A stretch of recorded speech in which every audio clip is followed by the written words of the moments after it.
Hai, perkenalkan saya Milenia Arya Kumontoy dari Program Studi Ilmu Kesehatan Masyarakat Universitas Negeri Manado.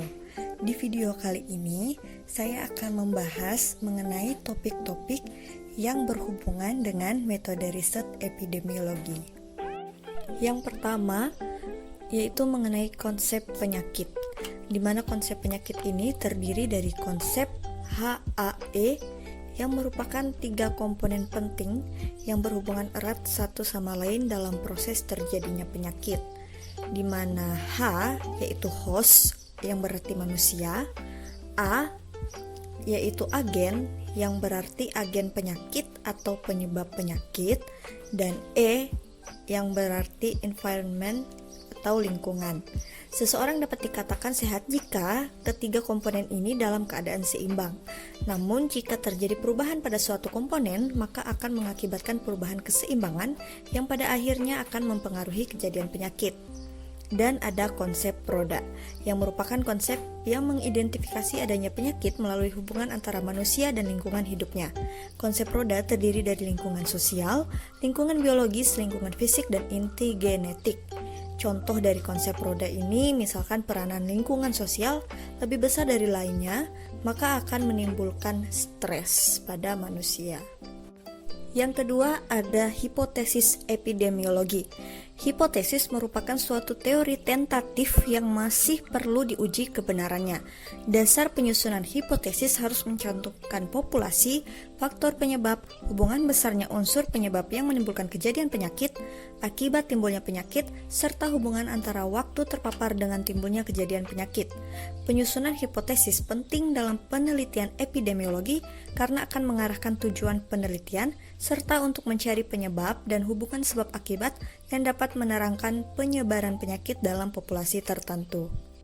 Yang ketiga adalah ukuran frekuensi penyakit, yang terdiri dari kasus, yaitu kriteria yang digunakan dalam membuat keputusan apakah seseorang memiliki penyakit atau peristiwa kesehatan yang menarik.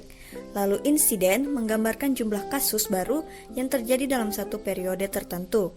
Lalu prevalensi menggambarkan jumlah kasus yang ada pada satu saat tertentu. Lalu ada rate yang merupakan konsep yang lebih kompleks dibandingkan dengan dua bentuk pecahan yang terdahulu. Dan yang selanjutnya adalah resiko, variabel-variabel yang berhubungan dengan peningkatan resiko suatu penyakit atau infeksi tertentu. Ukuran asosiasi, odds ratio, yaitu ukuran yang digunakan untuk menjelaskan asosiasi yang didapatkan dalam penelitian kasus kontrol. Rate, besarnya peristiwa yang terjadi terhadap jumlah keseluruhan penduduk dan peristiwa tersebut berlangsung dalam suatu batas waktu tertentu. Risk ratio, mencari penyebab kejadian penyakit yang berkaitan dengan kesehatan suatu populasi. Perbedaan risk dan rate.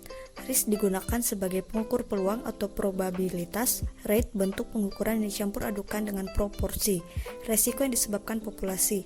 Jika terjadi perubahan pada faktor host, maka akan bertambah banyaknya orang yang rentan terhadap suatu agen atau penyebab penyakit. Selanjutnya ada design studi yang terdiri dari ekologis, yaitu studi yang menggunakan data dari seluruh populasi untuk membandingkan frekuensi pada kelompok yang berbeda pada periode yang sama maupun sebaliknya. Lalu ada cross-sectional, yaitu studi yang mempelajari hubungan penyakit dan paparan dengan cara mengamati status paparan dan penyakit serentak pada individu dalam suatu populasi pada suatu saat. Lalu selanjutnya ada case control, yaitu studi yang mempelajari hubungan antara paparan dan penyakit dengan membandingkan kelompok kasus dan kontrol berdasar paparannya. Selanjutnya adalah cohort, yaitu studi yang mempelajari hubungan antara paparan dan penyakit dengan membandingkan kelompok terpapar dan tidak terpapar berdasar status penyakit. Lalu intervensi, yaitu studi yang mempelajari pengaruh variabel independen terhadap variabel dependen. Dan yang terakhir ada community based, yaitu penelitian yang dilakukan dengan komitmen dari masyarakat dalam menghasilkan penelitian yang bermanfaat. Berikut adalah pembahasan mengenai bias, confounding, dan efek modifikasi pada suatu penelitian, di mana bias adalah kesalahan sistematik atau systematic error yang mengakibatkan distorsi penaksiran parameter populasi sasaran berdasarkan parameter sampel. Bias dapat terjadi karena kesalahan dalam perencanaan dan bagaimana penelitian dilakukan. Lalu confounding adalah kesalahan yang terjadi akibat adanya variabel lain sebagai perancu yang tidak diperhitungkan pada metode maupun saat analisis. Dan yang terakhir adalah efek modifikasi atau interaksi, yaitu efek modifikasi yang menunjukkan seberapa jauh efek faktor resiko utama terhadap munculnya penyakit atau outcome yang dimodifikasi oleh faktor resiko lain. Ada dua macam interaksi, yaitu interaksi aditif dan interaksi multiplikatif. Selanjutnya ada analisis multivariabel yang terdiri dari regresi logistik, digunakan dalam model analisis di mana variabel dependen memiliki skala kategorik dengan dua kategori. Lalu regresi Poisson digunakan untuk menganalisis data diskrit atau count data. Dalam hal ini respon data tersebut berdistribusi. Dan yang terakhir ada regresi binomial, teknik analisis regresi di mana respon memiliki distribusi binomial, yang berarti setiap percobaan memiliki probabilitas keberhasilan. Selanjutnya ada ukuran dan kekuatan sampel dalam studi epidemiologi, di mana ukuran sampel merupakan langkah penting dalam perancangan studi untuk menjamin tercapainya tujuan penelitian secara kuantitatif. Dan power atau kekuatan merupakan peluang untuk mendeteksi suatu efek dengan syarat efek itu ada. Analisis power dilakukan setelah penelitian. Jika ukuran sampel yang diinginkan tidak tercapai, maka harus menghitung ulang power sesuai dengan ukuran sampel yang sebenarnya diperoleh. Selanjutnya ada topik khusus yang terdiri dari pencegahan, yaitu suatu tindakan yang diambil terlebih dahulu sebelum kejadian dengan didasarkan data atau keterangan yang bersumber dari hasil analisis epidemiologi atau hasil penelitian epidemiologi. Lalu screening atau penyaringan, yaitu upaya mendeteksi atau mencari penderita dengan penyakit tertentu dalam masyarakat dengan melaksanakan pemisahan berdasarkan gejala yang ada atau pemeriksaan laboratorium untuk memisahkan yang sehat dan yang kemungkinan sakit.